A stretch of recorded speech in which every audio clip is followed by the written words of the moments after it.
properties to complete, all of our 6,300 properties to complete anti-trafficking training. And leading up to the Super Bowl, we're working towards having our 53 properties here in the Tampa and St. Pete area and the 3,000 team members go through the training, as well as they've also are sharing the film from It's a Penalty to all those team members. The work we're doing today is part of a larger commitment that we have at Hilton. As part of our 2030 Travel with a Purpose goals, we've committed to cut our environmental impact in half and double our investment in social initiative impact. One of those supporting goals in the framework of this commitment is embedding human rights due diligence across our supply chain and our operations chain. This includes partnering with suppliers to eradicate forced labor and trafficking within our hotels. So along with Raul, I'd like to welcome the American Hotel and Lodging Association and all of its partners, and especially It's a Penalty for tackling this important issue. We look forward to having the Super Bowl here in Tampa. And thank you. With that, I'd like to introduce Josh Miller, the U.S. Director of Partnerships for It's a Penalty. Josh.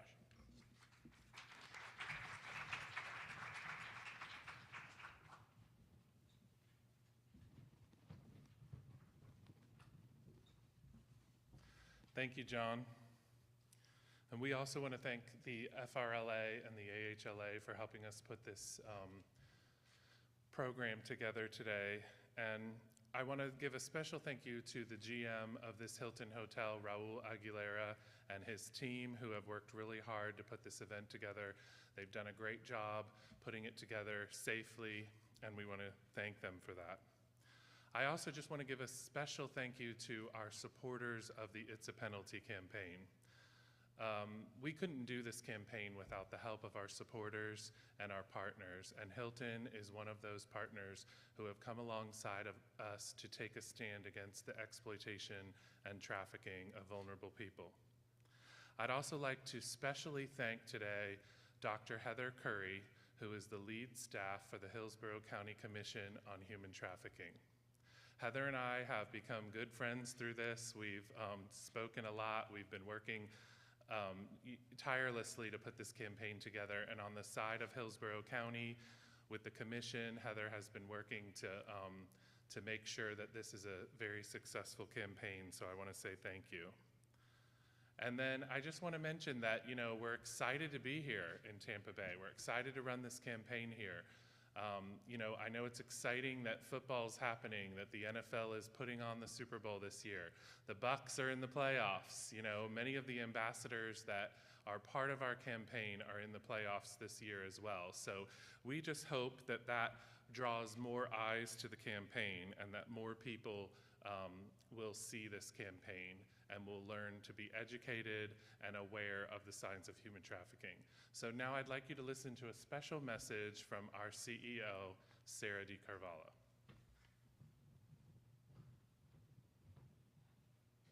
Hello everyone, I'm Sarah DiCarvalho, CEO of It's a Penalty. Thank you so much for attending the launch of our campaign today ahead of the Super Bowl in Tampa. And I'm so sorry that I can't be with you this morning, but we're back in lockdown again here in London, and I'm unable to fly to the US at the moment because of the COVID restrictions. But I'd like to say a very big thank you to our friends at AHLA and FRLA for helping us organize this event today, and to the Hilton for hosting us. As many of you are aware, human trafficking is the fastest growing illegal business in the world today. No country or city is exempt. That's why it's so important that we all work together in collaboration to end it. We run this campaign globally together with our founding partner A21 during major sporting events all around the world. And ahead of the Super Bowl in Tampa, we're raising awareness and educating about exploitation and human trafficking, the penalties for offenders, because research shows that fear is a great deterrent, and we're educating about the signs to look out for and the local and national hotlines to dial, because prevention is better than cure. It's a Penalty is partnering with the sports industry, and we're working with the NFL, the Tampa Host Committee, and the Buccaneers. We're also bringing together the travel and tourism industry, airlines, the airport, hotels, including our partners, the Hilton, Uber, and of course the local NGOs. And we're so grateful to be partnering with the Hillsborough County Commission. Together, we're equipping both visitors and locals on how to spot the signs and report anything suspicious. And we're so grateful for the incredible support of Florida's Attorney General, Ashley Moody. Our ambassadors who are fronting the It's a Penalty campaign are some of the biggest names in the NFL who are standing with us against the exploitation and trafficking of vulnerable people, and we're so grateful to them all. Please do watch our 30-second Tampa campaign film, which is currently being shown on American Airlines and Southwest Airlines and at the airport. Share it on social media and help us to get this so that as many people as possible see this important message and precious lives are protected. Many thanks.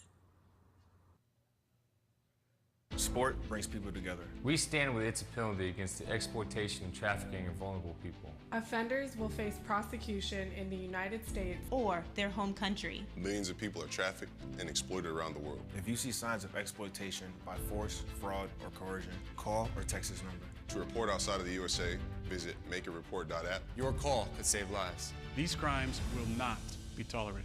It's a penalty.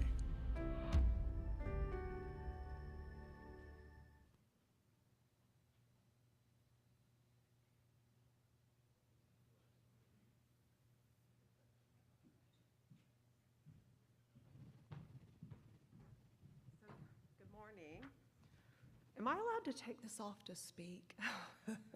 It's like, if you're like me and you have to wear glasses, then you fog them up when you're talking. I want to thank everyone who's here, both in person and virtually. Wow, what a difference a year makes, right? This time last year we were in Miami. Room was packed, wall to wall. We had the same very special guest, our Attorney General. And today we have over 600 people watching virtually and capped out with only 45 allowed in the room here today. So who would have ever thought this is where we would be this time last year? I really want to give a special shout out to Raul, he and his team here at the Hilton. Thank you so much for all you've done to put this event on for us. I think we should give him a round of applause. And our co-host here for the event, AHLA, It's a Penalty, and A21. And a very special shout out, I unfortunately had to be outside of the room during the kickoff video, but I want to give a special shout out to my very dear friend and colleague, Chip Rogers, who would be here today, but is otherwise a bit under the weather. So we miss you, Chip, and get well soon. Discussing the serious issue of trafficking is especially important this time of the year as we prepare for yet another Super Bowl in Florida. While large events like the Super Bowl have dramatically changed this year due to COVID, they still attract large crowds and remain a target for trafficking. I'm so proud that FRLA and the Florida hospitality industry for leading the nation in the efforts to train the team to combat human trafficking. I'm looking forward to engaging in discussions that we're going to have today. We're going to unite and put an end to trafficking in our great state. Now I would like to introduce to you someone who is a very special person to me personally, someone who I have a great admiration for, and every time we talk about putting a stop to human trafficking, there is no question that our Attorney General, Ashley Moody, has this on the forefront of her agenda. Attorney General Moody has dedicated her career to securing justice for Floridians and prosecuting bad actors. She's a trailblazer in Florida's judicial branch. In 2006, she became the youngest judge in Florida when she was elected the circuit court judge in Hillsborough County. 2 years ago, she was sworn in as Florida's 38th Attorney General and has been incredibly committed to fighting human trafficking. She chairs the Florida Statewide Council on Human Trafficking, of which FRLA is proud to be an active partner. We are so pleased that our Attorney General has taken time not only out of her busy schedule, but given the circumstances with COVID and what we're dealing with, to come here today to speak to you personally. Please welcome Florida's Attorney General, Ms. Ashley Moody.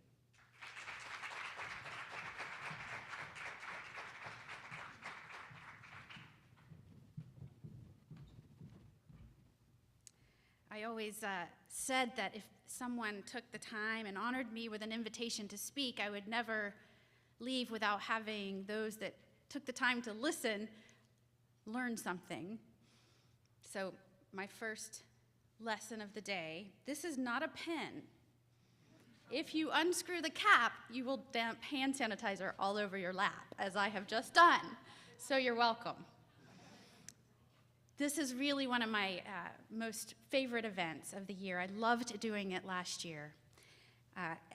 We had a wonderful event last week at the Tampa airport where we unveiled some goats. And you probably saw the goats outside. Now in Tampa, we are very excited about our goat that we have recruited to our fine city. All you know who I'm talking about. We expect that goat to come through over the next few weeks. But I wanted to tell you about the global offense against trafficking, and we're learning more about a new kind of goat. And that is what I believe Tampa and Florida will become in this fight. We will be the goat to end this devastating, heinous crime. 2020 was certainly a challenging year for many. We adjusted to living a new way of life, working professionally, and it did not stop with those of us that are in professional careers. Criminals also reverted to online tactics to carry on their activities. And so, as we saw people more and more staying at home, the dark web, where human trafficking runs rampant, started increasing its efforts. And we saw women and children being forced into lives of servitude so that bad actors could profit.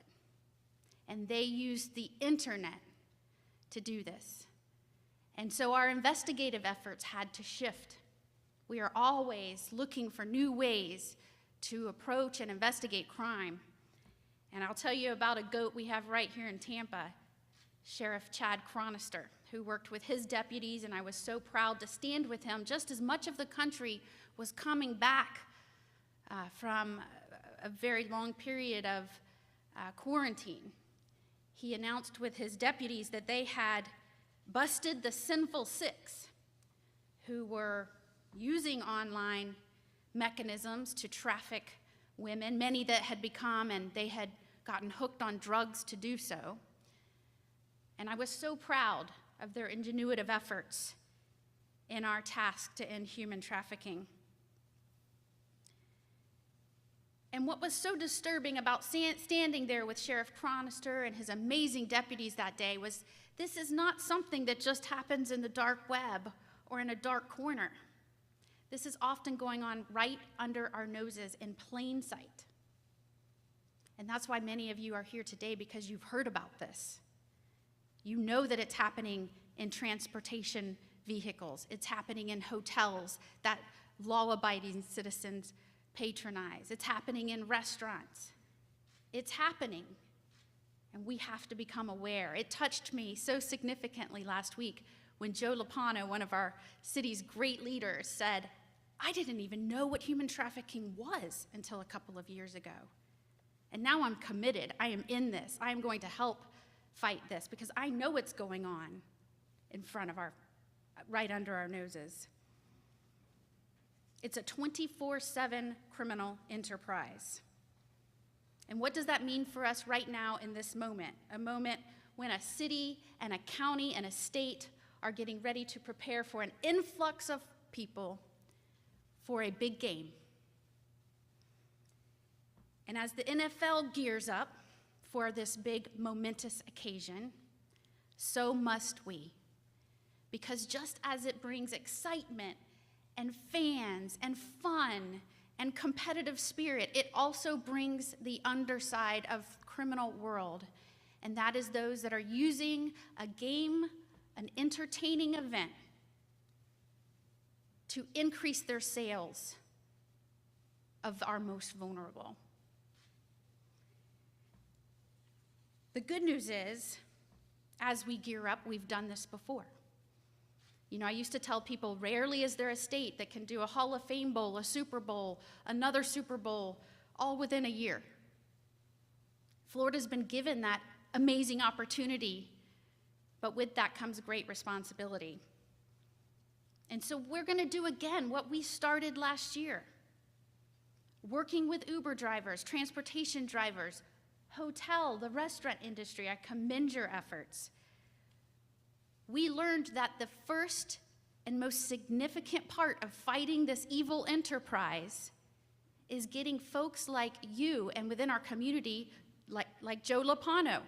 This is human trafficking. It happens in front of our eyes every day. We need them to help us spot it, and not just spot it, take the extra step and make a call. Seems like a simple effort. It can have an amazing impact. We worked together last year prior to the Super Bowl. We had numerous arrests, 47 arrests, 22 victims of human trafficking were rescued. After Super Bowl 54, we immediately started gearing up for Super Bowl 55. We began working with the Department of Highway Safety and Motor Vehicles. We launched a campaign called Highway Heroes, aiming to get through to truck drivers, because we've heard the stories where a truck driver spots suspicious activity, reports it, and a life is saved. We launched this effort. We've already trained over 4,000 truckers in Florida to help us spot and report human trafficking. We have sent them training materials directly. We have trained them online. We've created a website. Think about the additional eyes and ears on the road based on that effort. We've also, and I know this will surprise you, but for some reason there is a lot of beer sold around a Super Bowl. So we determined we would work with the Florida beer wholesalers. We've trained their drivers now. Moving into this Super Bowl, they are trained and ready to report suspicious activity. We're again working with Uber, because all of you know the stories where an Uber driver overhears a conversation, reports the information, and a life is saved. We heard that amazing story out of California, and so we will continue that partnership this year. They've been an amazing partner, and I know they will continue to be. There was a flight attendant on a plane that noticed something was off with a young girl and an older gentleman.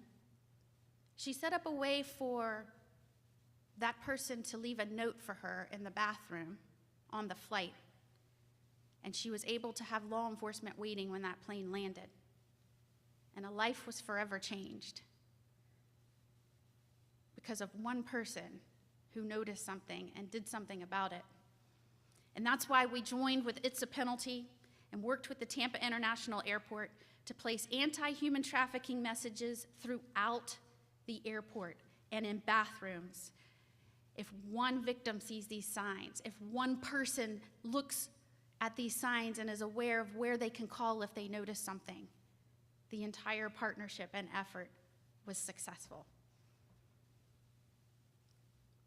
Sadly, traffickers will set up shop in temporary quarters. And we know that this is why the hotel industry and the entertainment industry and the restaurant industry are so vital in this fight. We'll forever be grateful for your efforts and your passion to this cause, and it has helped us be successful in our mission to put these people behind bars. All of you in this room making sure that your team members know about human trafficking, know the signs, are committed in our efforts, that will help us. Because we are making strides. It's estimated there are 25 million victims worldwide enslaved in human trafficking. Florida has received an A grade, I'm proud to announce, for our statutes, for our efforts, for our prosecutions, for our awareness campaigns. We received a 94% grade out of 100. When I was young, all you parents listen up, who knows if this is good parenting or not, but it worked on me. My father specifically would say, when I brought home a grade, always positive, always encouraging, but he would always ask the question, is that the best you can do? And I would always stop and think about that. And it was always in a positive way. It was never criticizing. And of course, the competitive spirit in me always said, no, I can do better. So while we have an A grade, while 94 out of 100 is great, we can always do better. That's why it's important that we continue to have these collaborative partnerships. It's why, as Attorney General, this is at the forefront of my mind and is a priority in my administration. I will continue to assess where we can fill gaps. We now have an attorney trained in these cases assigned to all of the task forces across Florida. We have 20 judicial circuits in Florida. Our esteemed state attorney here for the 13th, Andrew Warren, is also committed to this fight, and I'm grateful for that. We will continue working with these law enforcement partners. I'm proud to say since taking office, my Office of Statewide Prosecution, just ours, and we're a small piece of the entire Florida effort, we have filed more than 170 human trafficking charges against 37 individuals, and we've obtained 27 convictions, and I'm proud to say it's a perfect 100% conviction rate, and that's the kind of number I like. That's the number we're going to strive for. We are stronger if we work together. These partnerships prove that. You being here today will send a clear and powerful message that we are a zero-tolerance state. We will not stand for human trafficking in the state of Florida with Andrew Warren's help or in Hillsborough County. You are part of these efforts. You are part of our team. And if the stakes for the Super Bowl seem to be high, and we feel it, we want it, love that it's happening right here in Tampa and we have a chance of going, that's the Bucks I'm talking about. If we think those stakes are high, the stakes of saving a life, reuniting a family, those are the stakes that matter, and those are even higher. Our prize will not be a trophy. It won't be confetti. It won't be a large gathering on the field or a parade. It will be knowing that we did what we could as part of a team to save lives. Knowing that this is one of the most heinous, atrocious types of crimes that exists in our modern day life. The only thing necessary for the triumph of evil is for good men and women to do nothing. Those words were spoken over 200 years ago, and they remain true today. So I'm glad that you are here with me in this fight, joining this effort, helping us reach 100%, helping Tampa Bay and the state of Florida be the GOAT that I know we can be in our fight against human trafficking. With your help, with these amazing partnerships, I know that we will save lives. So thank you very much for the invitation to be here. I will not stop fighting for you, and I will continue to work with our amazing law enforcement partners and business community to bring home that prize, and that is to end the heinous crime of human trafficking. Thank you so much.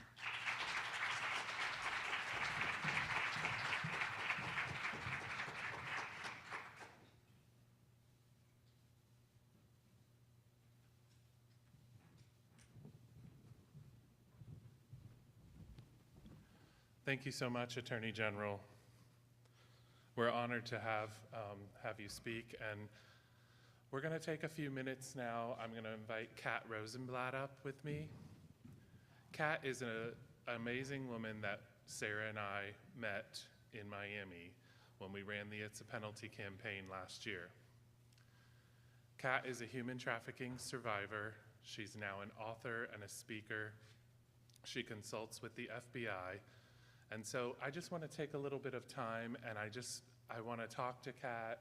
We want to talk about how this campaign can impact survivors. And of course, at It's a Penalty, as we run these campaigns, it's very important to us that we elevate survivor voices. It's very important that we hear from survivors, that we allow them to help shape some of the campaigns and some of the work that we do. So Kat is going to give us a condensed version of her story, and then I'll be back to talk to her in a second. Thank you, Josh and Sarah and Attorney General Moody and everyone for being here. My name is Dr. Katarina Rosenblatt, and I am an international survivor leader of human trafficking and domestic violence. I wrote the book. Yeah, get your mask while you can. I gotta say, it's a little weird, you know, giving a speaking engagement with a room only partially, you know, filled, but this is our new reality, right? Unfortunately, trafficking doesn't take the same precautions, and in fact, it increases during pandemics, national disasters, and sporting events. So I'm here to tell you some truth. Okay? The truth is that traffickers are exploiting the pandemic, taking advantage of kids being at home and using that opportunity to recruit them into the life of sex trafficking right under the noses of parents. And in fact, it's happening in almost every single hotel because employees are not trained on what to look for. But this hotel is different. This campaign is different. This time it's going to be different, right? Why? Because we're here today. No matter who you are, how small the audience is, your presence here is important. And you're here for a reason, because your eyes are being opened to make a difference, to rescue someone, to share insight with someone. I'm telling you, as a survivor at 13 years old, I got recruited at a hotel in Miami Beach. Nobody knew what trafficking was. Over 30 years ago, nobody knew. And they recruited me because I was vulnerable, I was innocent, I came from a broken home. And there, a 19-year-old girl befriended me at the pool area with a tourist trafficking ring networked in the hotel. Miami Beach, USA. People don't go out of this country, this state, to solicit sex. It's been happening all along, right here. You just didn't know. But I knew because I was a victim. I didn't know I was a victim. I got recruited by an older girl. She befriended me at the pool. She told me all the things that I wanted to hear, that I was valuable, that I wasn't alone, that she cared. And she lured me into this, sold me to a 65-year-old sex tourist, and said, "Here's your girl, she's ready for you." At 13, I didn't even have sex education, let alone an understanding of my worth. And I remember being in that hotel room, this 65-year-old man asking me if I had ever had sex. I said no. That's what he wanted to hear. He said, "Okay, I'll pay $500 for her." And she said, "No, she's a virgin, I want $550. You know what? 30 years ago, that was the going price. Today, kids in middle school and high school have told me that they're being sold for $5. Yeah, $5. 1 in 3 middle schoolers are being recruited, and 1 in 9 high schoolers. How's that for some truth? Some of you, you're hearing this for the first time, But you know what? It's been going on for 30 years. I'm not alone. There's other survivors here. I'm just one survivor standing and raising a voice to this issue. But there's millions of children being recruited every single day into trafficking who need your help, who need your voice, who need Liam Neeson's voice. He's given that PSA. What are you going to do about it today? Now that you've been told the truth, now that you know this is going on. Train your employees, train your staff, your law enforcement. We have amazing law enforcement here in Tampa that are already doing something about it. Teach them the signs of what to look for. When I was a child, they paid the maid in the hotel to keep an eye out while children were being abused and exploited. They took me to a hotel room. They paid the maid. She was part of it. Traffickers know how to pay people off. I wouldn't take the drugs in the hotel room. I said no. And this 65-year-old sex tourist wasn't going to give up. He wanted his fantasy. You know what, folks? This gives a whole new meaning to the term fantasy football. It's not a fantasy for us. It's a nightmare. And no, I'm not sorry. I'm not sorry to tell you so boldly, because you know what? I had to pay a very high price for the calling that I have to share this truth to you. I have lost everything in my life that was important to me. I don't get to have a normal life. I see trafficking everywhere, and I don't trust men.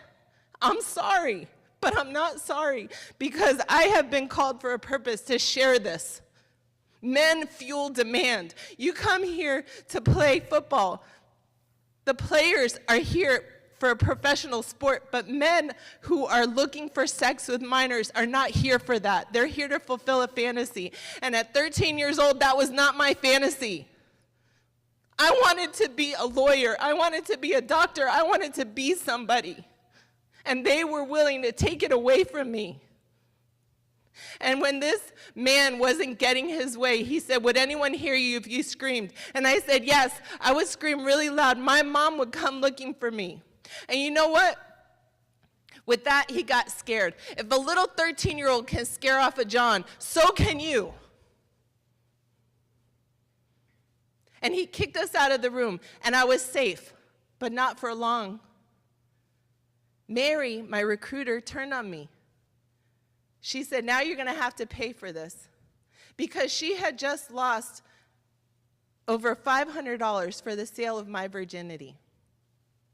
And you know what they did to repay me for my boldness, for standing up against trafficking? They kidnapped me the next day, drugged me, and tried to kill me. I experienced attempted murder. I was left for dead on the side of the road in Miami Beach, North Miami Beach.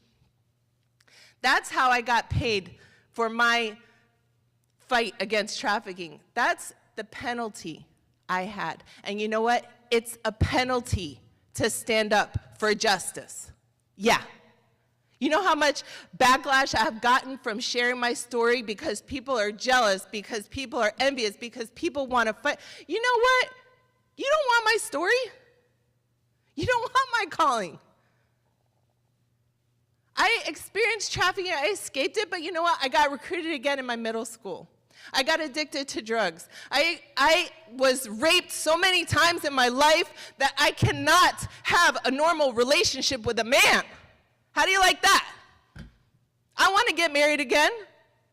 This is a scar that I am left with. I overcame drug addiction. I overcame poverty. I overcame dropping out of school, only to still face fights to this day. I married into the Colombian cartel, and now they keep my children from me. I am a public speaker, but I'm not getting paid here today. People are still exploiting survivors. How many of you are getting paid? I choose to share my story because I believe in this cause, because I fought for it, because I was willing to die for it. And I am here today to raise the standard for other survivors. If you would like to help, come and support a survivor. We want to put a copy of Stolen in every rescue bag that the FBI gets. for children who are rescued from the Super Bowl. Forgive me if I was a little angry and a little passionate, but I want you to go home knowing that this is real.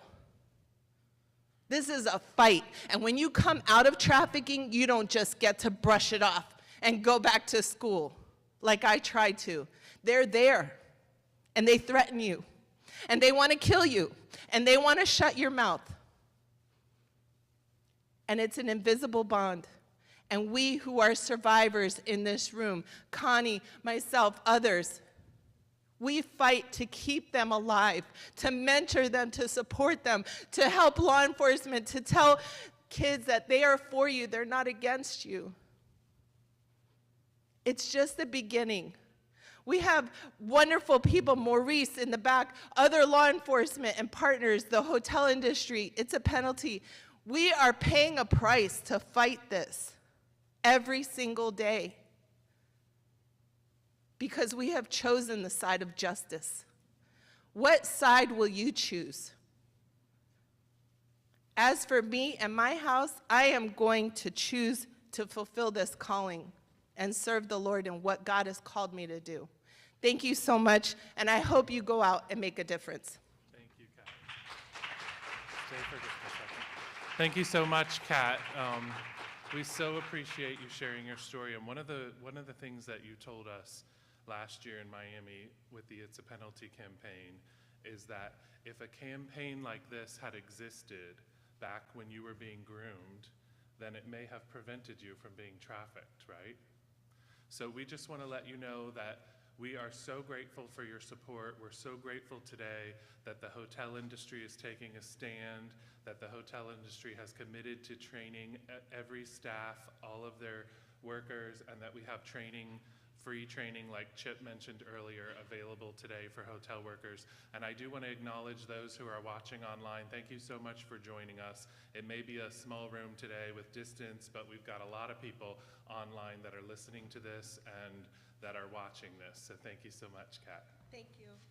And I just want to say that It's a Penalty is making strides worldwide. If there would have been this campaign, maybe somebody would have seen something and said something. Don't take for granted what you've learned today. If you see something, please say something, because you could be the one to save a life. Just remember, this life that stands here, us as survivors that are standing here, we didn't get here alone. It's a community, and I thank everybody in my book, Stolen, who ever helped me, because I know I didn't do it alone. And I want to thank all of our law enforcement and partners who are here, and It's a Penalty, for what you guys are doing to make a difference in the world today. We need you. Thank you so much, Kat.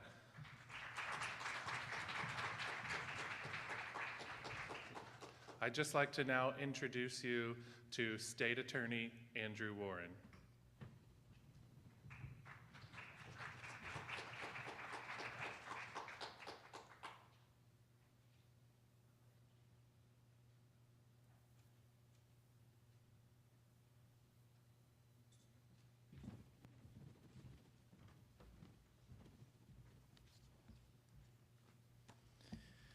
Good morning, everyone.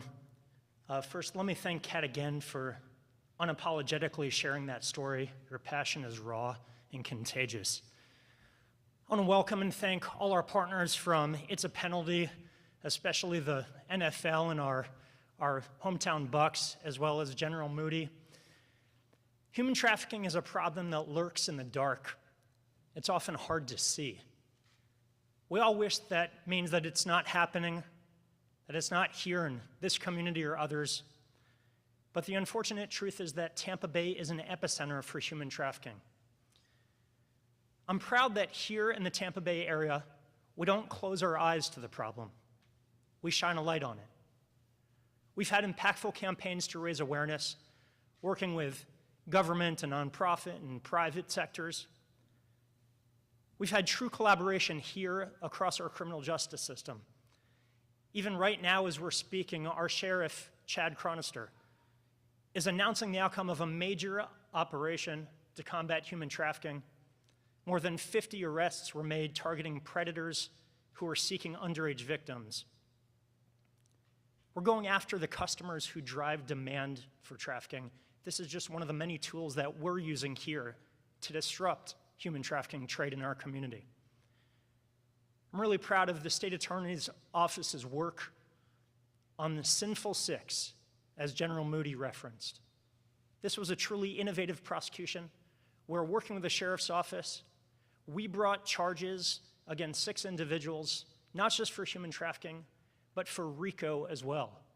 We're using laws that are designed to go after drug cartels and mafia, for people who are organizing, working together to exploit vulnerable victims. We're fighting human trafficking on 3 fronts: law enforcement, supporting victims, and raising awareness. I've talked about the law enforcement piece.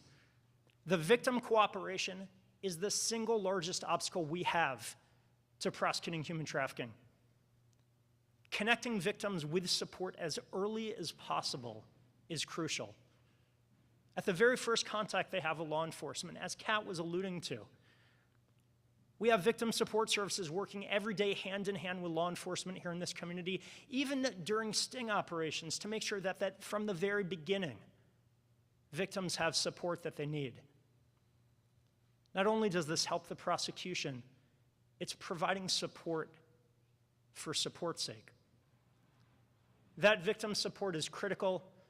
The State Attorney's Office is so proud to be able to work with local organizations such as Bridging Freedom, the Salvation Army, Created, and many others, to better understand the services that we have in this community for victims and to connect victims to those services. At the State Attorney's Office, we are training our assistant state attorneys and staff on how to better recognize human trafficking victims. We know that victims get entangled in the criminal justice system, not just through prostitution charges, but often through theft because they're stealing at the direction of their pimps, drugs because they're addicted and that's how they get abused and trafficked in the first place. We need to be better at identifying victims so that we are supporting them rather than prosecuting them. Lastly, we're raising awareness. We are committed to making sure that everybody in this community understands what human trafficking looks like. The more people who know, the more people there are to speak up. That's how we fight against this. We're participating in multiple task forces, including the Attorney General's task force and local ones as well with our county commission. We're amplifying campaigns like this to spread the word about human trafficking. And as I said, Tampa Bay is shining a light on human trafficking. The world's biggest spotlight is coming to Tampa in just a few weeks, and that's why it's so crucial that the It's a Penalty campaign is bringing its stardom and its passion and its resources here to our community. To those girls and all the victims out there, we hear your pleas for help. We believe in your worth as human beings. And although we failed you before, know that we will continue doing everything we possibly can to fight to protect our children, to free you from the bondage that enslaves you, and to rid this evil from our society. Thank you so much. God bless.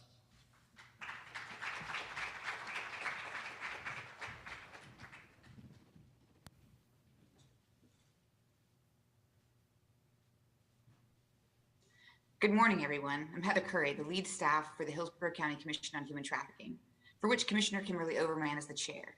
First off, thank you to It's a Penalty and A21 for inviting us to talk about Hillsborough County's anti-human trafficking work.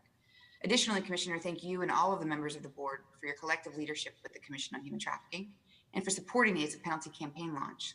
The Commission has been working diligently to address the dire issue of human trafficking in our community before, during, and after the Super Bowl.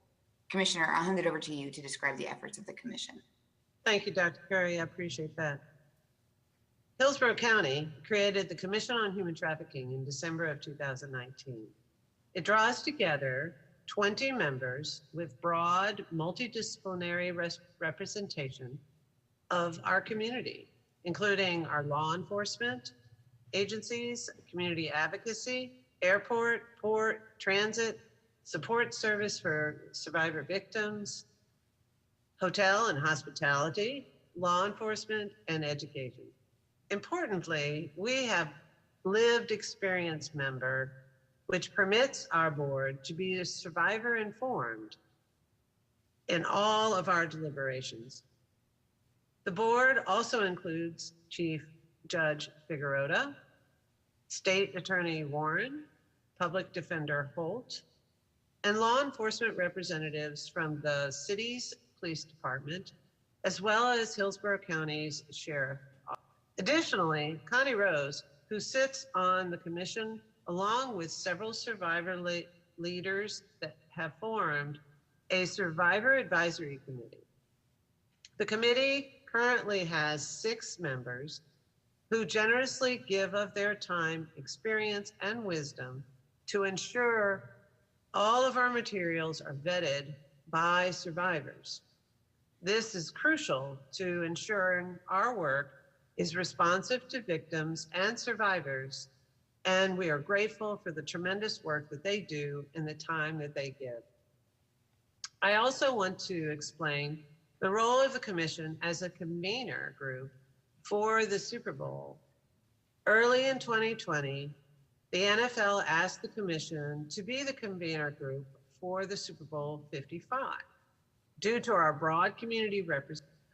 This means we work to develop and execute a plan to prepare our community for a Super Bowl in coordination and collaboration with the community's key stakeholders. The commission accepted this mammoth undertaking in its first year of creation while dealing with a pandemic, which speaks directly to the amazing abilities and tenacity of the commission members, the county staff, and our community partners. We benefited greatly from the time and advice of previous convener groups at the NFL and our campaign partners. The commission worked with It's a Penalty campaign and its partnering organization, A21, as they developed a compelling and dynamic awareness campaign surrounding the Super Bowl 55, which we are celebrating today. The It's a Penalty campaign highlights the rich partnership between our community, the NFL, and the Buccaneers, who have been outstanding partners. The wide receiver, Chris Godwin, and defensive lineman, William Golston, stepped up as leaders in Hillsborough County and lent their energy and time to grow the reach of this campaign. Our thanks to these outstanding players and community members. The It's a Penalty campaign is supported in part by a grant by the NFL.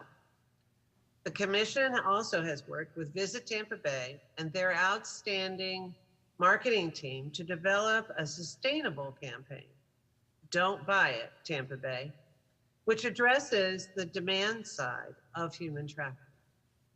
The campaign addresses both labor and sex trafficking using images that illustrate the broad diversity of potential victims. The goal of the campaigns are to increase human trafficking awareness in Tampa Bay, teaching and reminding our communities and businesses how to recognize the indicators and report suspected activity. We have also developed the Hillsborough Heroes program in order to grow community awareness across all sectors and to offer training that wasn't specific to any one industry. We collaborated with outstanding organization, the International Association on Human Trafficking Investigators, and now offer a succinct but thorough online training at no cost to our partners.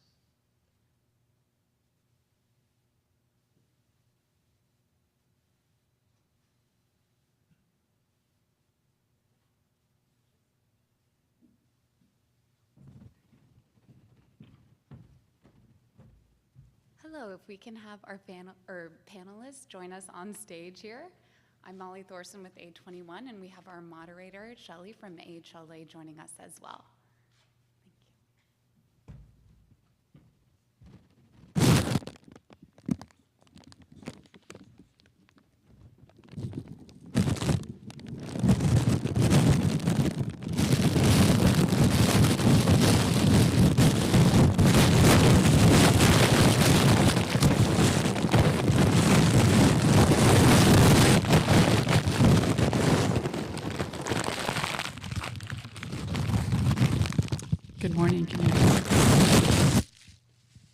The pre-wrapped microphones, I think, are perfectly reflective of how safe and clean we have been here at Hilton all morning. So special thanks to John Parkinson and Raul and team for keeping us all safe at this time.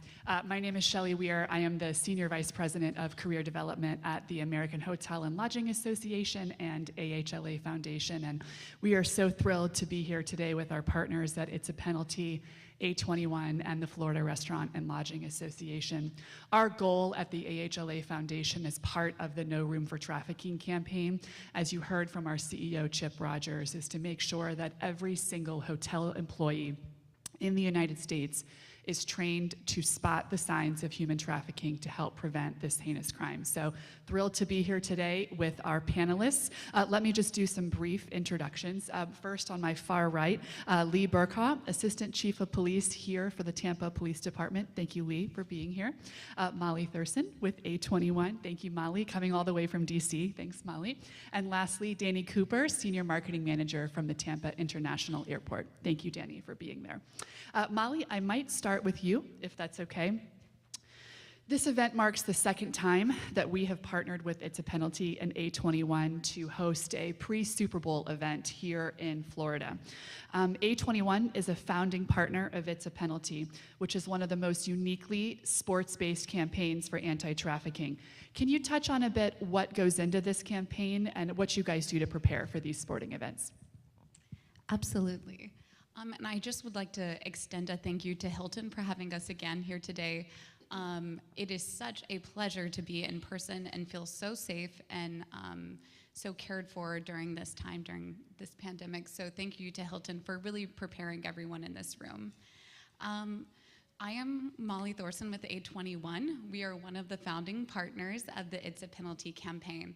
So we've really seen this campaign travel around the globe and harness the power of sports to really fight against human trafficking.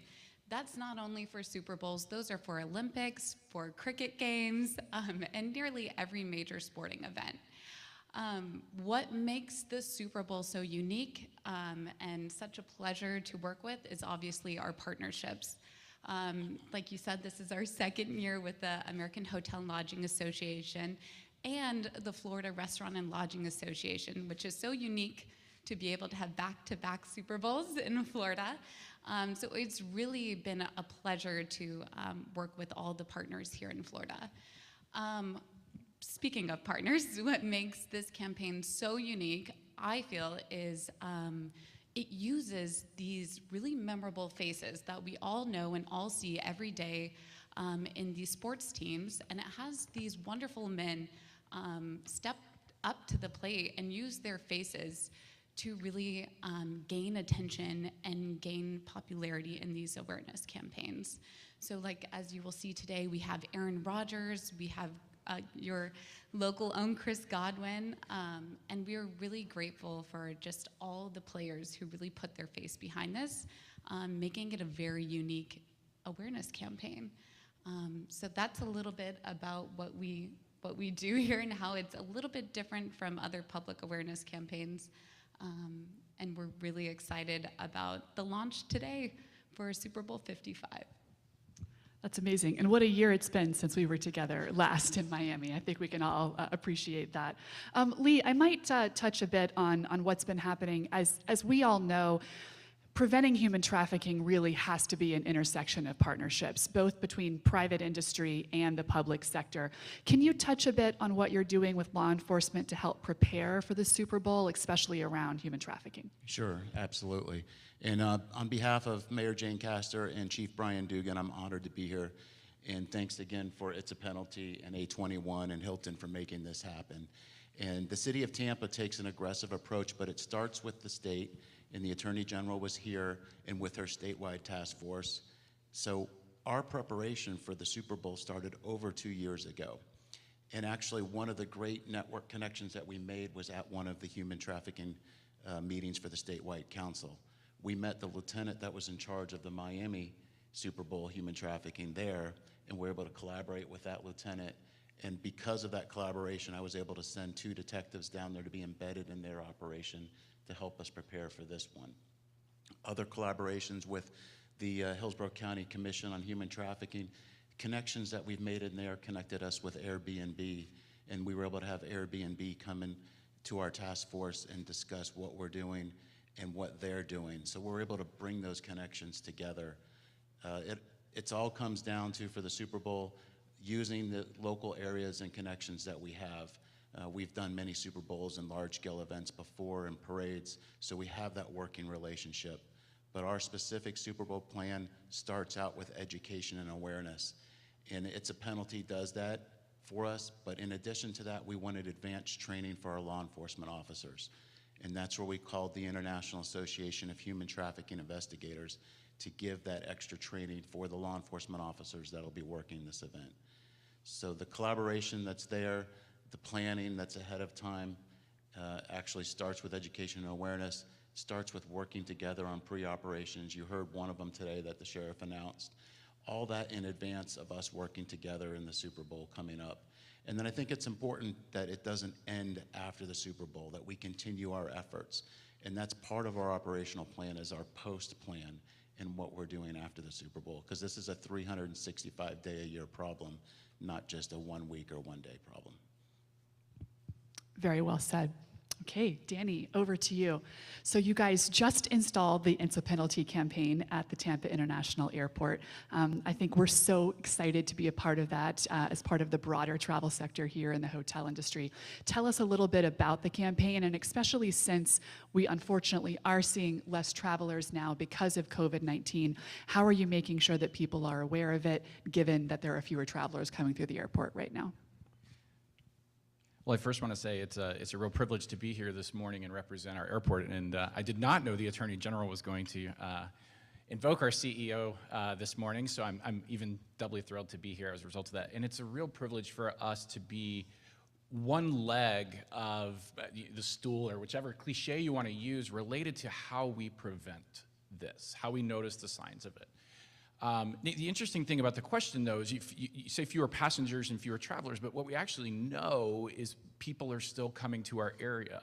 Santiago's in the back, and Tampa, visit Tampa Bay, visit St. Pete, Clearwater, so that this region in 2020 had the highest average hotel occupancy of any area in the country during the pandemic year. And there's a variety of reasons for that, but we still have large numbers of people coming through. What do those numbers actually look like? We're about half of where we typically would be. So we've started to average about 40,000 passengers daily each way, which equals somewhere around 80,000 passengers coming and going. We're an interesting airport, being an origination and destination airport, where we actually have a large pickup group there. So for every passenger that comes through the airport, we actually average about 0.7 people that show up at the airport to pick them up. So even down at 50%, so actually I would say, we say every day we host a Super Bowl in our building. And it's a big Super Bowl. It's like a University of Michigan, University of Tennessee stadium-sized Super Bowl every day. It's like 120,000 people coming and going through our building each and every day. So we are about half of that, which roughly equates to the capacity of Raymond James Stadium, right? About 65,000 people.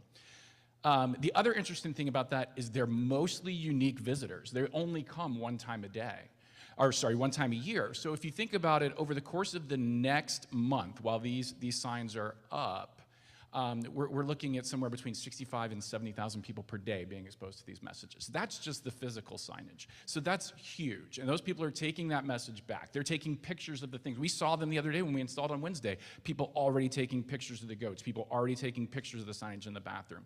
And then they share that, right? That's the power of social media. And I'll also say that we are incredibly fortunate. Those of you who live in this community know what I am getting ready to say. We have fans of our airport. This is not something that happens in most communities, okay? I say all the time, the Port Authority of New York and New Jersey has no fans of their airports. So we are incredibly fortunate to have fans of our airport. Fans that we can quantify in the sense of more than 250,000 social media follows. We are one of the top 10 social media follows in the Bay Area. So if you're not following us, that's the plug. Follow us on social media. You will get a full dose of snark. You will get a full dose of memes. You will get a whole bunch of back and forth about why our airport's better than Orlando. and some other places like that. But what that really means is we keep this audience cultivated for when we need to deliver messages that are important. And there's no more important message than this one as we go forward. We spend a tremendous amount of time getting people to come to our area. We're part of that big stool, Santiago, and Visit St. Pete Clearwater, the Hotel Motel Association, our restaurants. We're just one piece of that. But we want to make sure every single person that comes to this area is here willingly. We have to know the signs. We have to make sure that we are comfortable making the call. And that's why it's so important for us to be part of this and why we're so honored and thrilled to be here today. That's amazing. My head is running through different stats and snarky comments, but I'll wait. No, I'm just teasing. What I was going to say, though, is I'm not at all surprised to see that Tampa Bay has been doing so well despite the COVID-19 pandemic. I mean, talk about some of the most beautiful beaches in the entire world and attractions in this area. So I know myself, I've personally come in recent months. 7 out of 10 of the best beaches in the United States are within a 1.5-hour drive of the airport. Shameless plug, right? There we go. I like it. You wouldn't be doing your job as marketing manager if you didn't do that, so fantastic. Okay, Lee, back over to you. Can you talk to us a little bit about how the public sector can best partner with law enforcement? You know, I know it's so critical for us to have these collaborative relationships leading up to these types of events, but what advice could you give, and what does that look like around the It's a Penalty campaign? To be involved, and it's this area, we're very fortunate that we have that relationship. Between the 3 task forces that we have, the Statewide Council, the Hillsborough County Commission on Human Trafficking, and the Tampa Bay Area Task Force on Human Trafficking, we purposely put members and cross-reference between all 3 of the task force, so we're not missing any beats. And the amount of non-government organization involvement is unbelievable, and we couldn't do it without them. We give them training, they give us training, we learn from each other, and we find out where the gaps are, and we fill those gaps and where the needs are. And that's what we're doing now, and that's what we're learning from. And it just amazes me that the involvement. So if there's somebody out there that's not involved, that sees this video or sees us, to reach out to us, and then we will get them involved and work with us. So I think it's critical to get the message out. And what It's a Penalty is doing is unbelievable, because we get the tourists that come in, and the tourists aren't following the police department on the website. Hopefully they're following, based on your stats, they're following the airport. But if they're not, they're gonna see this It's a Penalty video when they're coming in. And that's crucial for us to save lives, because that's what we're all about, is recovering victims and helping them. Very well said. Okay, Danny, back over to you. So the travel industry is often on the first line of defense for human trafficking awareness and prevention, between ourselves and the hotel industry, the airports, the restaurants, the attractions, et cetera. But what we know is the Super Bowl is just one event, one day a year. Talk to us a little bit about how the airport is preparing for post-Super Bowl life, and how you will continue to raise awareness with It's a Penalty even after the Super Bowl ends. So it's a great question, and it's kind of funny. So my undergraduate degree is in literature, and I don't always think about things in the ways that we do. And then last Wednesday we were talking during the press conference, and if you think about it, the definition of trafficking, the roots of that is in transportation. So as you say, we are, of course, the first line of defense, first and last to some extent. And it's not just us, right? It's our friends over Port Tampa Bay and others here. But Joe said on Wednesday that 5 years ago, he knew, intrinsically everybody kind of knows what it is, right? You kind of hear the words and you can intrinsically understand what it is, but you have to really, you have to expose yourself to kind of the seedy, horrible part that we don't want to talk about. And you have to be receptive to that to understand exactly what it is. And he said the other day that if we were in the airport and somebody stole a bag, we would chase them. We would call somebody. If somebody steals your car, you call somebody. But when you're sitting there with all of the signs of somebody who's stolen a person, it makes you uncomfortable. And you have to be comfortable making that call. You have to be comfortable understanding what it is. It's largely an extension of what we say in transportation. I know law enforcement say these all the time. If you see something, say something. The phone call doesn't cost you anything, right? We have phones that are free at the airport if you don't have one. We have people in uniforms that are always willing to assist you. So you have to get comfortable with the discomfort of making that call. We exist to help with these types of things. That's why we're there day in and day out. About 3-4 years ago, we started our first campaign, signage, as well as a press conference. That actually came up through a local grassroots effort through the county commission. Junior League of Tampa was on board with that at the time, and they came forward to the airport and they said, we feel like you can be a first and last line of defense. And our CEO, Joe, learned about this, educated himself, and said, we absolutely have a role in this, and this is what we're going to do. 3 years ago, we started annual training for all of our frontline people. Every 2 years, I get trained on anything that's new, that's happening, and the signs and those things.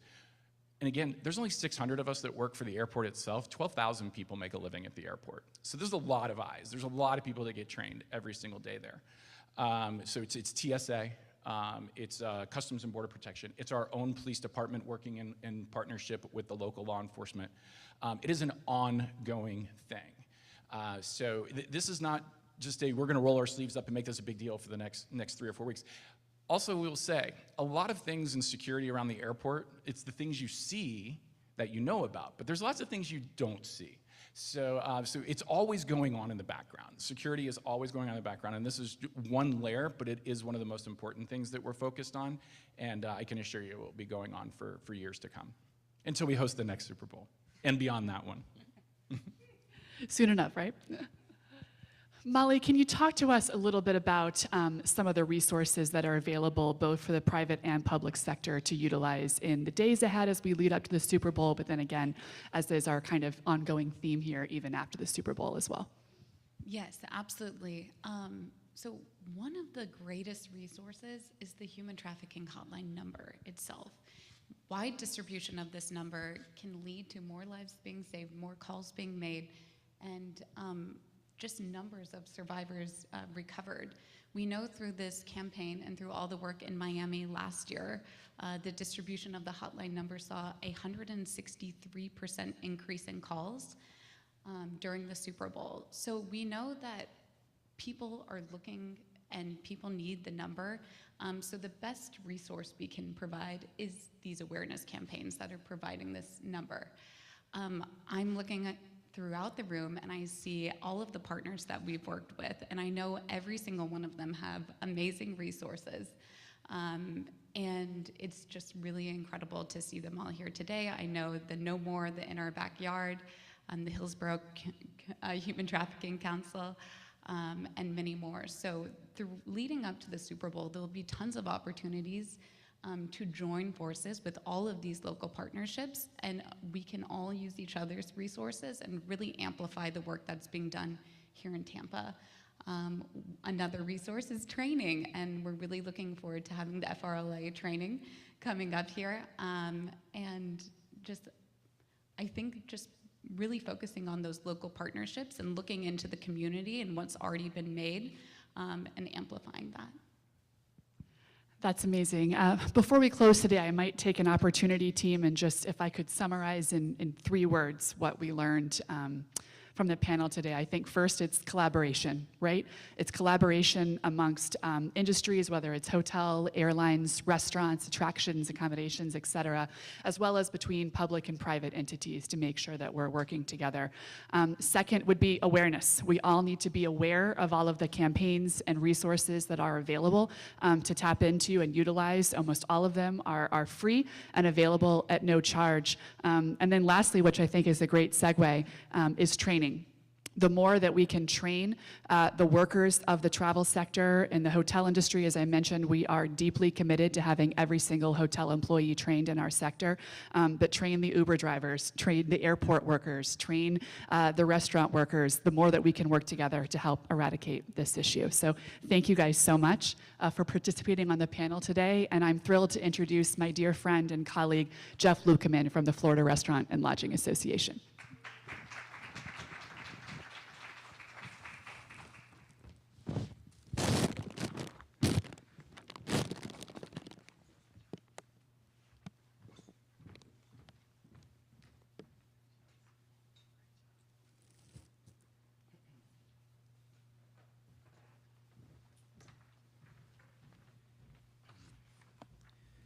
Good morning, and what an unusual 13 months it's been since we were preparing for the same event in Miami. Thank you to all those in the room today and to the hundreds of you that are joining us virtually. My name is Jeff Lukeman. I'm Senior Vice President with Florida Restaurant Lodging Association, where I head our Education and Training Department. Shelley, nice job on condensing what we just heard from the panel into those 3 salient points. I'd condense it even further. I'd put awareness and training together. We're going to do some training for you, kind of demo what FRLA does for training in just a few minutes. But one thing I want, especially those of you in supervisory positions, whether in the hospitality sector or not, something we use in hospitality management is a term called active managerial control. Training and awareness is wonderful. It's great. It's critical. It's the first line. But what you do with that knowledge as a leader in your business, as a supervisor of human resources, is active managerial control. So taking that knowledge and putting it to work. So I'd take Shelley's 3 points and I'd add one more, and that is action. What are you going to do with what you've learned today, or maybe what has re-emphasized what you already knew? The awareness of this heinous crime is not particularly complex, but it is knowing the red flags and the warnings and then doing something about it, empowering your staff to know that it's okay to raise their hand. Got to have a policy and procedure at your individual business, but knowing what to do with that information when they see it. So active managerial control. Keep that in your mind as you preview our training here that Molly's going to do for us in a moment. So in developing this crucial training, FRLA sought input from a number of subject matter experts from NGOs, academia, law enforcement, and other interested parties to produce what we hoped is a quality frontline training for people in the hospitality sector. We're honored to be the first program approved by our regulator, the Department of Business and Professional Regulation, and just a few days ago on January 1st of 2021 was the final compliance deadline for covered employees here in the state.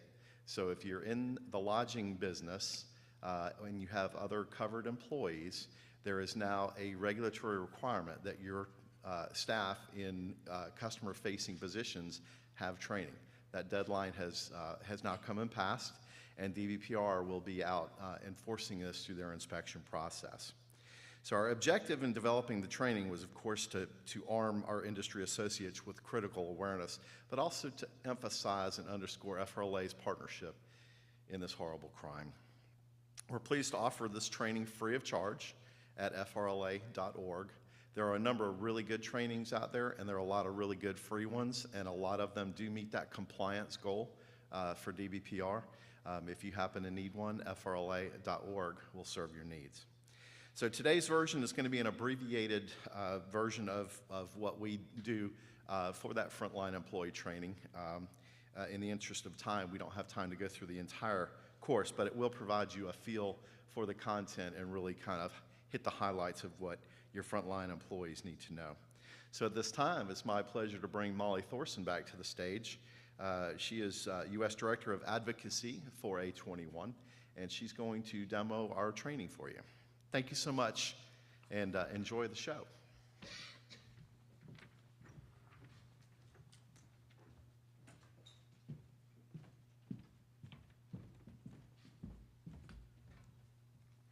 Hello again. We are so honored to be able to help facilitate this training that FRLA has worked so hard on. With me, I have Valerie Ellery, who's an educational specialist for A21. And we are looking forward to getting this started for everyone. So, what is human trafficking, and what are we going to be learning today? And next slide, please. So today, we are going to, recognize the signs, how it affects the industry, and what to do when you suspect trafficking in your place of works. We'll also be learning these steps to prevent trafficking in your business, and at the end we will have a slide full of useful resources to be able to reference these after the training. Next slide. So what do we want to learn from this? What is our objective? After today, we hope we have a better understanding of what human trafficking is, what everyone in Florida is doing about it, and where you can find that Florida-specific information, as well as to know how it affects your industry, and to recognize the signs of human trafficking and how to properly report it. What we also hope you learn is what you can do in your business to combat human trafficking, and like we said, know where to find those additional resources. All right, thank you, Molly. It is a pleasure to be with you as an educator. I've been an educator for 31 years in the state of Florida, and when Molly found out that I live in Florida and I'm right here and I also support A21, she asked, could you come and give us a little bit of understanding? So as I have you look at the screen, understanding human trafficking. I want everyone, whether you're watching this on Zoom later, online, I know we have over 600 live with us online and those that are in the audience today. I want you to take a moment and think what you know about human trafficking. What are a couple descriptive words that come to mind? We already heard about transportation, we know that. We need to know because it is hidden in plain sight. We know that it's tearing at the social fabric of all of our communities, our countries, our state, our industries, from lodging to transportation. And so what can we do as the front line? What can we do to say no to trafficking in our state? I believe it's no means no. K-N-O-W means N-O to trafficking. So if we have this knowledge today, we're going to go ahead and go to the next slide. Maybe some of you, when I asked, what do you know about trafficking? Maybe you said it's the recruitment or harboring. We have to amplify what we know about it so that we can say no to it. Maybe you said in this case, this action is recruitment, harboring, transportation. Maybe you thought in your mind some form of the method, and you said it's force, it's fraud, it's coercion. Or maybe you said in your mind, in your definition, you started thinking of some of that understanding of why they're even doing this. For trafficking, sex trafficking, or forced labor, you're starting to talk about the forms, as you see in the definition here on the screen. And so what we're going to do today is just unpack this just a little bit, because we need to know so that on our watch we can say no. So if you're watching online or if you're with us today, everybody just say no. It sounded like a little goat out there, too. I have to say. No means no. So as we go into the next slide, we start to see this amplified understanding. And I say amplified because of AMP in this case, action, method, and purpose. So when we take all of this action, the method, and the purpose, and we put it all together, we start to say, this is the definition of human trafficking. Now, what do we do about it? We got to first understand it. We got to unpack it. We got to know the stats in it. And so when we look at this and we go to the next slide and we say, okay, what's happening here in the states? It's in all 50 states. We know that. So what can we do to do something about it? We need to first understand that it's a form of modern-day slavery. It is truly slavery in this case. We need to understand that victims may be involved for a short time, as we heard today, just kind of knowing about it right in a hotel, but it also can be long-term. These exploiters, these traffickers, they go after our victims, and they can sit for a while as they try to enhance and try to gain understanding of what's their situation. And so we need to know that many vulnerabilities can lead to trafficking, as you see on the screen. And because we're speaking today to the lodging business, and thank you, Hilton, for hosting this, because we're speaking today, we need to help all of us know that we're very at risk, the transportation industry and also the lodging industry, of being an avenue, a venue for this to happen, for this to take place. So if you're watching out there and you're part of the hotel staff or part of the transportation staff, the restaurant staff, we need you. Because we need to know so we can say, not on my watch is it going to happen. I'm going to see something, I'm going to say something. So next slide. As we go into this understanding, we need to understand that there are forms of trafficking. And adult sex trafficking and child sex trafficking. I do a lot of different webinars around the state, and I try to help everyone understand child trafficking is human trafficking, regardless of force, fraud, or coercion. And so our children, and I am a mother of 4 adult children, and I'm also a mother of 4 grandchildren. And my oldest granddaughter just turned 14, and she's in the schools in the state of Florida. And then I've got the little grandchildren. I stand before you because not on my watch, as a grandmother, as an educator, as a parent, am I going to allow this to continue? I'm going to do something. I'm going to get knowledgeable, just like this, understanding. Labor trafficking can come in different forms as well in this understanding. Inside the agricultural, construction, as you see on the screen, debt bondage. And so as we unpack this and go to the next slide, we start to look at what are the tactics here. What are they doing? They use exploitation. They exploit in this case. And so we start looking at the statistics. We say, what are they? How are they exploiting? They're exploiting 40 million of our human beings, people. And this is a crime of contradiction. Think about that. Crime of contradiction. Why do I say that? I say that because millions are being exploited and trafficked, yet there's only about 1% to 2% rescued. And we have to say no longer. We're going to change that. As you see on the screen, billions are being poured into this industry for profits, yet only about 124 million are in global response. So we know that we've got some work to do on our watch. And so as we look at this, the number of reported trafficking cases increases each year, and it's thanks to It's a Penalty. It's thanks to A21. It's thanks to all of the partners that are out there together, that we're all in this together. We're all in this together. So it's time for us to know, K-N-O-W, so that we can say no to this happening on our watch. Next slide. So the statistics continue in this case, or the tactics continue. As I said just a moment ago, exploiting vulnerables. The vulnerables. Look at the list of those that might be vulnerable. Poverty, homelessness. When I go down this list, I look at individuals longing for connection. This last year, 2020, we have had such a disconnect, and there are thousands, millions out there longing for connection, and our traffickers know that. So they're exploiting.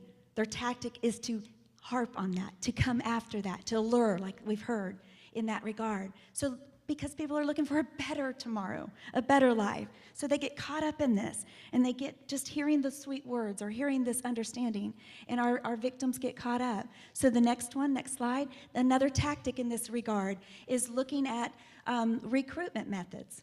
And we talked about they're longing for connection, so that lover boy method or lover girl method, we know that this is not just happening to our females and to our girls, it's also helping to our male boys are being exploited, men are being exploited. And so when we say this lover boy method, it's lover girl, lover boy, lover method in this case, because they know we're longing out there for connection.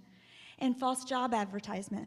Here in Florida, there's a lot of farming industry. And so they're coming to here thinking they're getting a job in the farming industry, and it's false advertisement to lure them here. So we need to have our eyes open in this case. Next tactic, please, next. And so we have, in this case, exploitation as a tactic, recruitment as a tactic, and now control. Psychologically, they are coming after the minds of our children, after the minds of those that are vulnerable. Trauma is happening, and so they're exploiting that trauma. And so what can we continue to do? You're just seeing some of the tactics that are happening. Isolation, renaming their victims. So they may not be using the same names. Sometimes we're looking for those that might be lost children, and they have the names, and we're listening for that name, but it may be that they've renamed them. And so next slide, please. So in this case, Molly's going to share just a little insight from a pimp's journal of what they're saying and what they're doing for their tactics in this case. So up here we have a really jarring piece of evidence. This is your pimp's rules, and one that really stands out, and one that I think is one of the strongest statements is it says, own their mind, body, and soul. That is a horrific statement to make, and that is exactly what the trafficker thinks they are doing when they're recruiting these victims. They think they own their mind, their body, and their soul. We say this often, modern day slavery. That is exactly what that is. 3 different, not just your body, your mind, but your soul. Going into a little bit more, never letting them know anything that you're doing and always tracking them and being aware of what they're doing, knowing more about their personal life so you can use that personal information and use it against them. So really, if you look at these, it's just an in-depth kind of journal entry of manipulation that these traffickers are using. Valerie said earlier, obviously, a vulnerable population are people who are easily manipulated. It's also just showing how easily these people manipulate regular humans as well. It doesn't just take a vulnerable person to fall prey to such a horrific and heinous mindset from a criminal. Next slide, please. So we are here today because the Super Bowl is coming into Florida, and all of you Floridians who are sitting in here are taking a stand because you do not want this happening in your state. Florida's #1 industry is tourism. So that's why we're here giving this training for the specific tourism industry. You have over 116 million visitors per year, and tourism brings in $115 billion to the economy. I like to look at that number and know what Valerie just mentioned earlier. Human trafficking is a $150 billion industry. So you're looking at a tourism industry, something we all partake in, is relatively the same scale of a criminal industry that's being brought into our states and brought into our nation. The hospitality industry is important for Florida's economic success, and the hospitality industry is also used frequently by traffickers. So you're seeing these parallel lines where economies intersect and where we can see our line of defense and where we need to focus our training and our knowledge. Human trafficking in the Florida lodging business. How is the lodging business specifically used for human trafficking? Lodging in general, like we were saying, in airport, transportation is embedded into the definition of trafficking. So obviously all these different touch points are opportunities for us to have touch points to battle trafficking. So looking through the different cars, the Ubers, the taxis, the transportation, the airplanes, the buses, the roadside billboards, which you guys have done a great job with Don't Buy It Tampa, and looking into the lodging business and training the hotel staff to see these signs is just one of the ways that you can battle it here in Florida. So continued, signs of suspicious activity can be found in hotel areas. Looking at this list, it can be found anywhere. And that goes to say for pretty much every business in the US as well. Human trafficking does not escape an area, it does not escape a business. And that's why it's really important for the private sector to have these opportunities for training. Next slide, please. So one of the important things to look at is what these human trafficking indicators could be. Valerie has gone into a lot of the indicators as well, but these are ones that are pretty specific to lodging industry as well. Something that stands out very specific to the lodging industry, victims may claim to be a visitor, not provide an address. Usually you have this method of checking in where you have to provide an address, and that's just a really easy touch point to see if that is a valid ID or a valid address. Inconsistencies in their stories, obviously fearful, anxious, depressed, submissive, avoids eye contact, fearful of law enforcement, exhibit bruising or lack of health care or appears malnourished, So a lot of these are similar to the indicators before, but it's just things you look out for that seem unusual. And just like in the airport, if you see something, say something.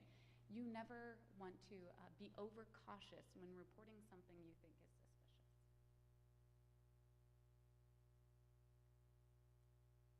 Continued lodging business and the sex trafficking indicators.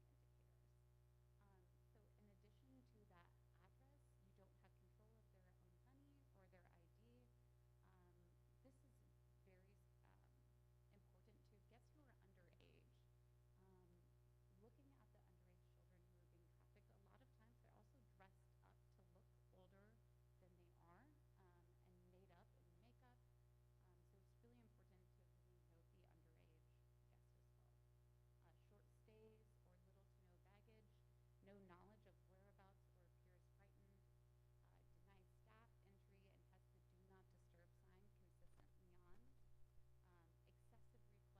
times they're also dressed up to look older than they are and made up in makeup. So it's really important to really note the underage guests as well. Short stays or little to no baggage, no knowledge of whereabouts or appears frightened, denied staff entry and has the do not disturb sign consistently on, excessive requests or the documents are poor mental health or abnormal behavior, and that also includes the poor hygiene, malnourishment, or appears to be constantly monitored and has very little freedom.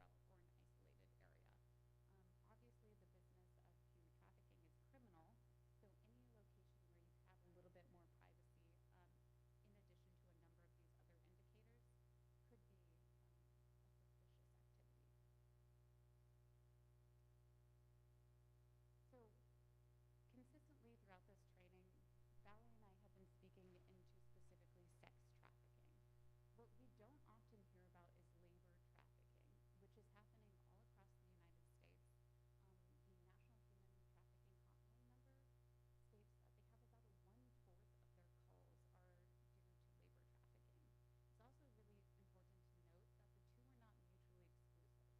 Trafficking Hotline number states that they have about 1/4 of their calls are due to labor trafficking.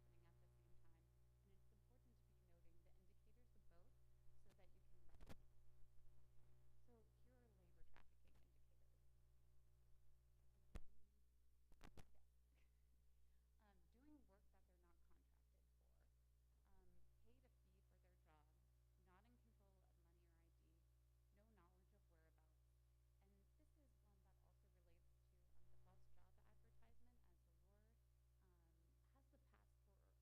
knowledge of whereabouts. And this is one that also relates to the false job advertisement as a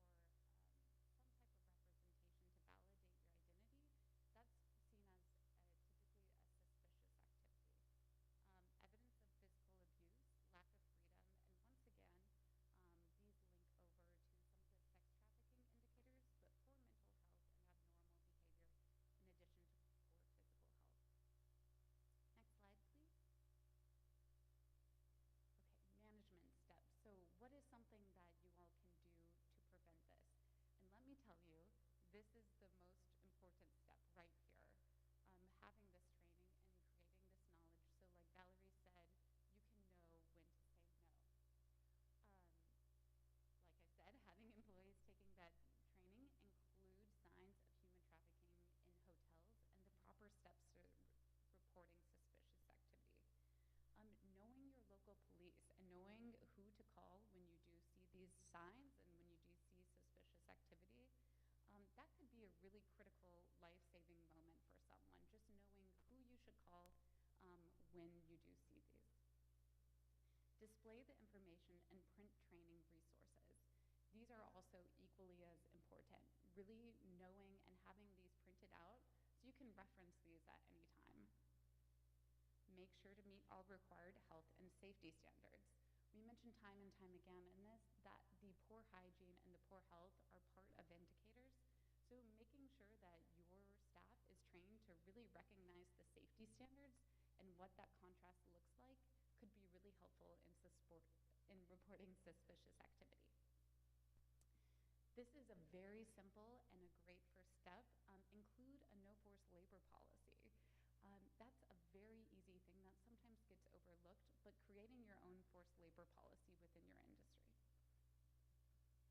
Yes, Molly. Having protocols in place as management is key so that we can train all of our staff to know so they can say no, as we have been saying. As you see on the screen, anyone can be a part of the solution. We can all do something. And so when we look at, the first thing we need to know is, what are the signs? What is human trafficking? What are some things I can be looking for? And so we're going to show you in just a moment resources. Molly's going to show you a screen, and if you're watching online and you get a hold of this actual training, there will be links so you can go and actually get these resources and do something with understanding even more. This is an abbreviated version of a training today, just to help you say, no, not on my watch. And so in this case, get help as soon as possible if you start to see something. Maybe your hotel has already put a policy in place, a protocol in place. Know the protocol. So in this case, we can also all get our phones out right now. If you're watching, take a snapshot of the hotline numbers. If you don't have the hotline number already in your phone, do that. That's one step we can take. We know that there's a ripple effect out there that can happen. We know that when we take one stone, if it's just the hotline number that we have in our phone, we can toss that and send our law enforcement, send our investigators out there. We don't have to go do the investigation, but we do have to do something. We need to take a stone that's in our hand and slay some giants with that stone. We need to take a stone that's in our hand and begin to call and call that hotline number. So in the state of Florida, as I mentioned earlier, when children are involved, as educators, we are required to have to call ACF or call a number. So we know that there's a policy in your industry, if it's transportation or lodging or restaurant industry, to have that protocol so that you know, so that you can say no. And so Molly's going to share just some of the resources that are available out there, and just remember to be that ripple effect that we all need. Thank you, Valerie. And so we're going to leave this up here. These are some of the resources that have been pulled collectively, not only for general human trafficking awareness, but specifically for the lodging industry and specifically for the state of Florida.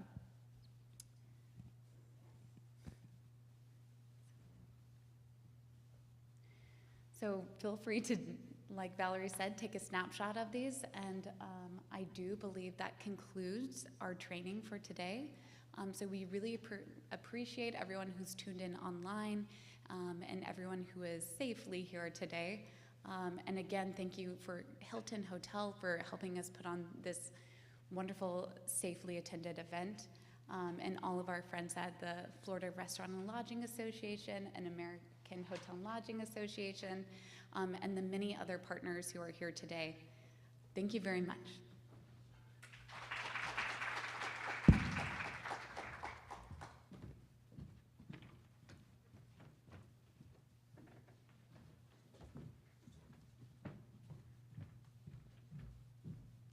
Thank you, Molly and Valerie. That was excellent. And as Jeff said, we are so proud of the human trafficking training that we have, and even more thrilled about the fact that we developed it before it ever even was mandated. So thank you to Jeff and your team for all your hard work, and to Shelley, of course, for everything that you do at AHLA with us.